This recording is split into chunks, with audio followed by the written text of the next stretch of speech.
Hello and welcome back to Kakepipe Automotive. Happy New Year.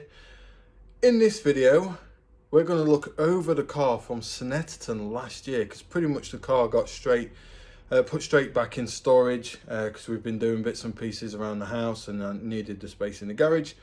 So this will be the first time I've got the car back. And there you go, she's back in.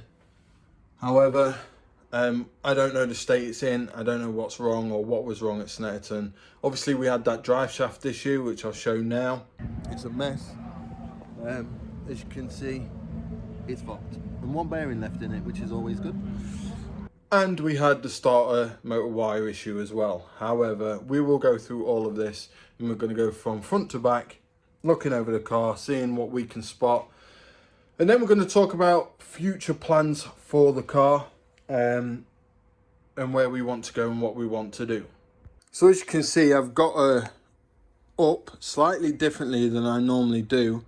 We're supporting on the subframe, and the reason for that is I want the wheels to be loose, so I can fettle them and move them around, see if the ball joints, see if the any kind of the steering or chassis components are loose. I haven't done the back because, well, the back was solid, but I will do that eventually. What I do is I just turn the dollies pretty much 90 degrees and let the rear beam rest on them, and that allows me to play with the rear end.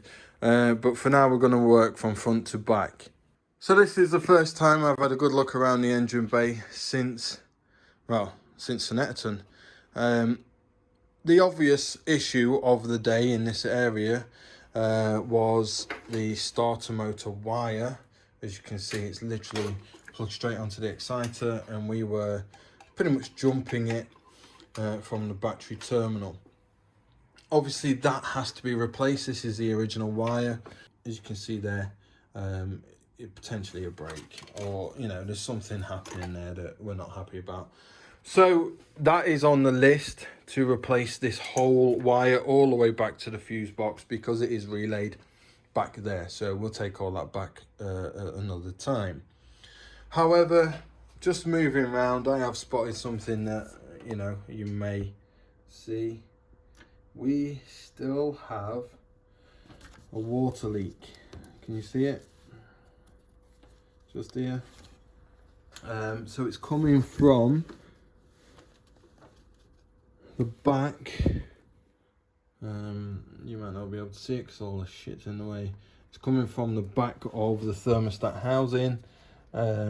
So yeah, that's not good. There you go. It's only a small leak. I've not really noticed it since the car's been back. However, that's not good. Obviously, while we're in this break as well, I do want to now start sheathing all of these wires. Now that we've got a baseline for the new ECU, there's nothing really here that I need to change. But we'll come on to that later on. There's a few additions happening, so most of these wires will disappear into the engine bay loom, and they won't be just free floating. And this wire here is a knock sensor, and we're going to have both knock sensors running to help out, where and do what they're supposed to do. So again, first for everything, let's make sure she's got oil. Yeah, she's got oil and it's at a good place. Doesn't look too bad, but I will refresh it. Obviously pre-race season, new filters and everything. I want to obviously look at the spark plugs, check them. We are going to redesign this setup again, because we're still only getting to about 30 degrees of intake temperature, which again, remember, is here, right at the engine side, on hot days. And I would like that to come down a little bit. I know on cooler days it's going to be okay, but on hot days, and when the engine bay does get hot, and these do get stupid hot, I want it to be about 25 or 20 if we can, if it's doable. Whether it is or not, I don't know. That's another thing. So before you'll have seen I added a fuel pressure and temperature sensor. Now this is plugged into the ECU.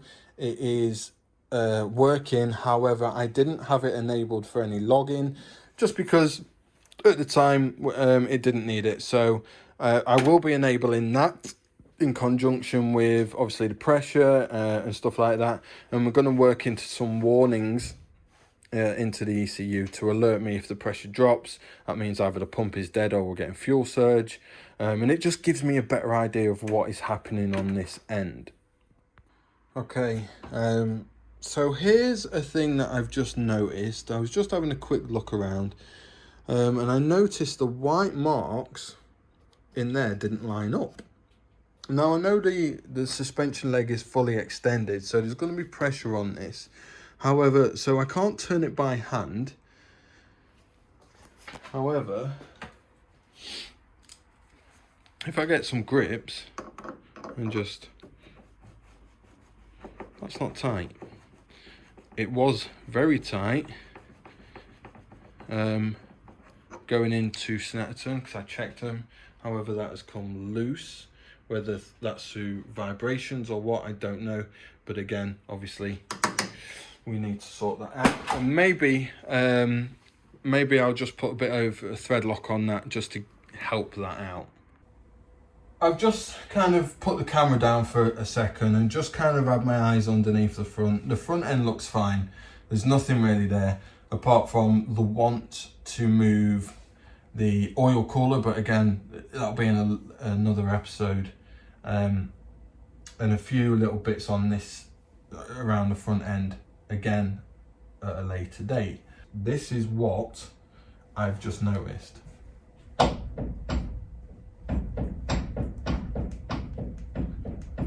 It might not look much on camera, but essentially what's happening there is, and when I take the wheel off, you'll be able to see it more. The strut isn't being held on properly, it's too loose, so that tells me both bolts, because there's two bolts, both bolts are not tight. And as I've been driving around Snetterton at full pace, trying to get as much grip, that's been wobbling its dick off. So yeah, good times. Right, not the greatest angle for you guys, however, what you're looking at is this part right here, this line, and essentially I've put another wheel belt on to just hold the disc in, but essentially I think it's just the top one that might not be tight enough. The bottom one, I mean, they're not finger loose, which is good. But again, essentially it's not good enough because it's changing the camber as I'm driving. So we are going to red tape that. I'm not going to do anything about it now. I'm just going to red tape it all up, and then because all this is going to come off, because I've got this wheel bearing to change anyway. So fortunately there's no issues on the passenger side. Everything's nice and tight. I've just been through everything. Let me swap you around and I'll show you. So yeah, she's all nice and good. There's no marks anywhere, there's no rubbing anywhere. I'm going to change the front pads. We did change them last year. I've got the old box and I wrote down the date, and I'll calculate how many races we did in that time. If you guys remember from a previous episode, I made this heat shield, and it's you fucking thing, focus, you dick. I'm gonna have to take it off and check it, because that to me is not good. There you go. And it's just the aluminium tape that I used to stick it, to make sure there was none of this shit like presenting itself. However, it's literally just burnt. Come on. Yeah, I'm not happy about that. So we'll take that off another time when this comes off anyway. Take all that and clean it up. But fucking things again. Now, I specifically purchased high temperature aluminium tape. And it said in the advert that it was used on racing applications, but clearly fucking not, because that to me looks like it was on the brink of fucking burning. And secondly, once it's got hot, it's lost its stick. So yeah, good stuff. The next thing on the list really is to do a compression test, just to make sure that I'm happy with the figures. I know what they were before when we rebuilt not rebuilt the engine, essentially halfway through the year, but we did at the beginning of last year, and I know exactly what they were because I wrote it all down. It's a 10-minute job to do something that gives me peace of mind if they're all above or on what they were previously. So yeah, they're all about equal, which is what I wanted to see. I didn't want to see some wildly off. Well, there's the proof in the pudding. And that's where they're knocking on at about 5 cranks. Remember, this is cold. I do have the throttle body open, etc, etc. I just wanted to see, and this is just a visual quick easy check to see if all cylinders are okay since a rebuild and we haven't got one that's wildly fucking in space or somewhere else. So looking through the rest of the car, everything seems good. I'm not seeing anything else that's of any concern. So what's next? Let's talk a little bit about the future of where I want to take the car. And I think the first and foremost thing is actually to show you the list that I've just built. This is all the stuff I can think of. I am missing one, obviously. The front strut is loose, but that's going to get changed. The wheel bearing's getting changed anyway. So, starter motor wire. As you've seen, it's fucked. It needs replacing. That's going to be the first job. Loctite the top mount. That's the second job. Fix the coolant leak. Yeah, I think that's going to be easy enough. We just need to tighten the Jubilee clips. Add the knock sensor and fuel sensors to the ECU map. I want to change the steering boss.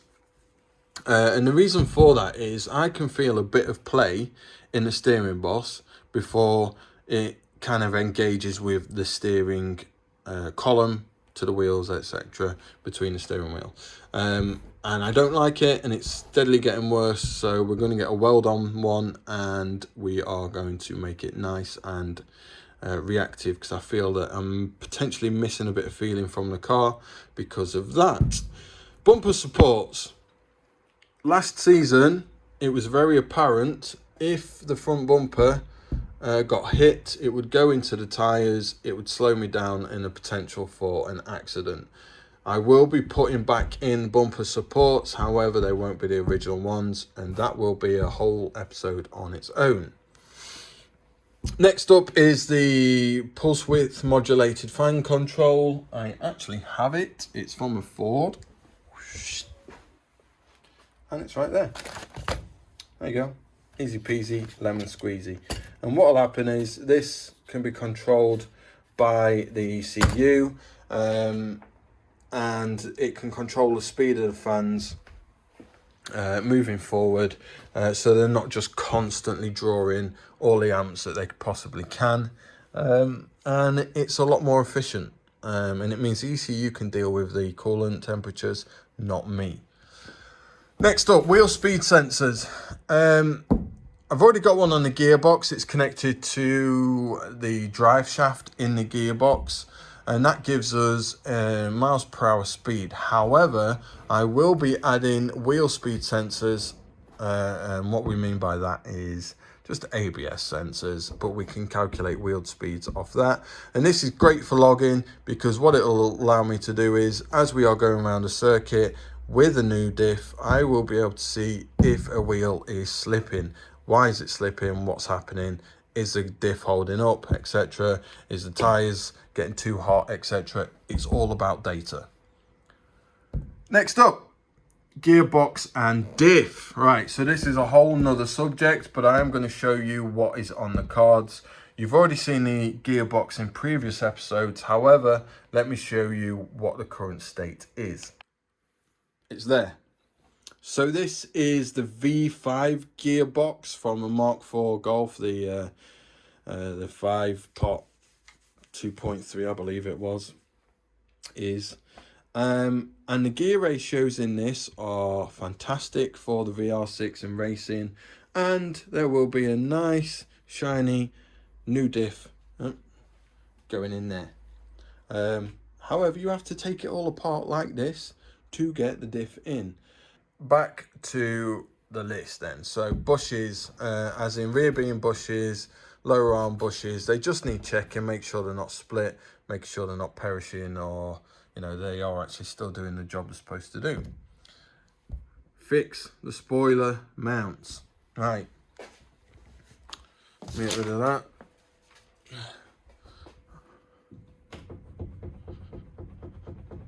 Can you hear that? That spoiler is not in a good place right now. So, and the reason for that is the spoiler mounts themselves are janky as shit. They're only plastic. I will be replacing them.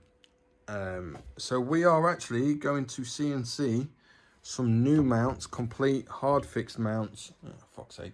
Hard fixed mounts up, and it will be a future product that we sell. That means that the spoiler will be able to be adjustable,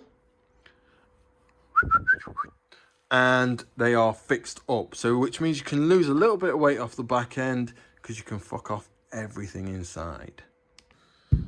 Oils and fluids change. Brake fluid, I'm going to flush the brake fluid out. It's been a year, we'll get rid of it. We've got some more to go in. Oil, I've already stated, we changed that as well, along with the filters, and obviously coolant fluid as well. Next up, clean the intake, throttle body and filter. So the filter is a year old. It's been soaked in water that I know about 3 times.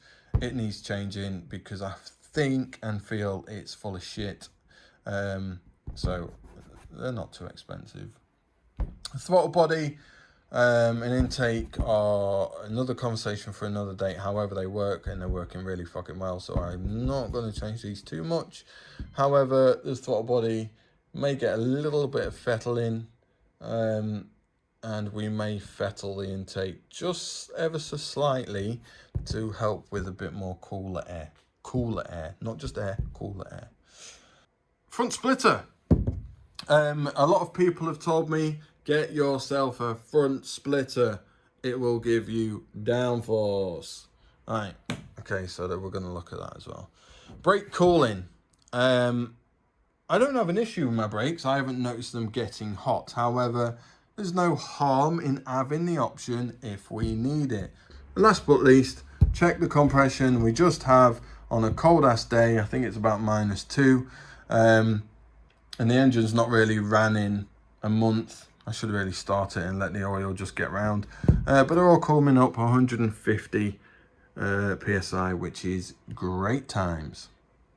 In the grand scheme of things, there's not a lot, but it's all stuff that I feel will help us climb the ladder a little bit to where the car should be. One of the things that's very apparent, and a lot of people have said, get a diff. Just get a diff, get some decent tires. You will make up the time that you should have. That's great, and I'm all down for doing that. We're going to move to AO52s for the whole season. So yeah, AO52s with a diff. I haven't decided on the diff, as of yet, but it's either going to be Gripper or SQS. I've spoke to both companies, and they both do very good diffs for the gearbox. Wheels. Randomly, you may have noticed the old wheels are not on the car. They got sold because they were illegal to race with. We are looking at either ProTrack 1s, because again, nice and light wheel, and they do the right size for me.